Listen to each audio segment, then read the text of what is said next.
ఏపీకి చెందిన retired police officer A B Venkateswara Rao అంటే తెలియని వారే ఉండరు. వైసీపీ ప్రభుత్వ హయాంలో తన ఉద్యోగంకై న్యాయస్థానాల్లో పోరాటం చేసి చివరగా రిటైర్డ్ అయ్యే రోజు బాధ్యతలు చేపట్టి సాయంత్రం పదవీ విరమణ పొందిన అధికారిగా ఏబీ వెంకటేశ్వరరావు సంచలనం సృష్టించారు. వైసీపీ ప్రభుత్వం అధికారంలోకి రాగానే తనను కక్షపూరితంగా వేధించిందన్నది ఏబీ వెంకటేశ్వరరావు ఆరోపణ.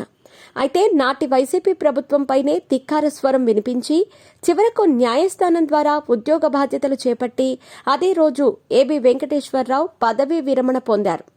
తాజాగా రిటైర్డ్ పోలీస్ అధికారి ఏబీ వెంకటేశ్వరరావును ఉద్దేశించి మాజీ సీఎం జగన్ కీలక వ్యాఖ్యలు చేశారు.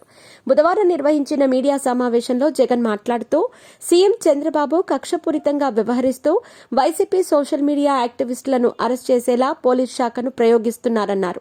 ఈ అరెస్టులపై సీఎం చంద్రబాబుకు సలహాలిచ్చేందుకు 3 రిటైర్డ్ ఐపీఎస్ అధికారులు నిరంతరం సీఎం సచివాలయంలో తిష్టవేసి ఉంటున్నారని ఆరోపించారు.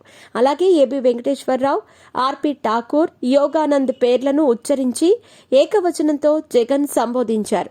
ఈ 3 రిటైర్డ్ అధికారులు అన్ని జిల్లాలలో వైసీపీ నేతల చిట్టాలను ఇంటెలిజెన్స్ విభాగం ద్వారా తెప్పించుకొని పక్కా ప్రణాళికతో అరెస్టుల పర్వం సాగిస్తున్నట్టు ఆరోపించారు.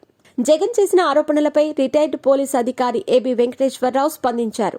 తన ట్విట్టర్ ఖాతా ద్వారా మిస్టర్ జగన్ రెడ్డి నోరు అదుపులో పెట్టుకో, మాట సరిచేసుకో, భాష సరిచూసుకో అంటూ కౌంటర్ ఇచ్చారు. ఒకసారి ప్రజలు విశ్వాసం కోల్పోయినా, ఒకసారి నోరు జారినా తిరిగి వాటిని ఎన్నటికీ పొందలేరని, నీలా కుసంస్కారంతో నేను మాట్లాడను అంటూ, అలాగే తెర వెనుక బాగోతాలు నడపను అంటూ రిప్లై ఇచ్చారు. అలాగే నేనేంటో, తలవంచని నా నైజమేంటో గడిచిన 5 ఏళ్లలో నువ్వే చూశావు, బీ కేర్ఫుల్ అంటూ ఆయన హెచ్చరించారు. ఏబీ వెంకటేశ్వరరావు ఇచ్చిన హెచ్చరికలపై మాజీ సీఎం జగన్ ఏ విధంగా స్పందిస్తారో వేచి చూడాలి.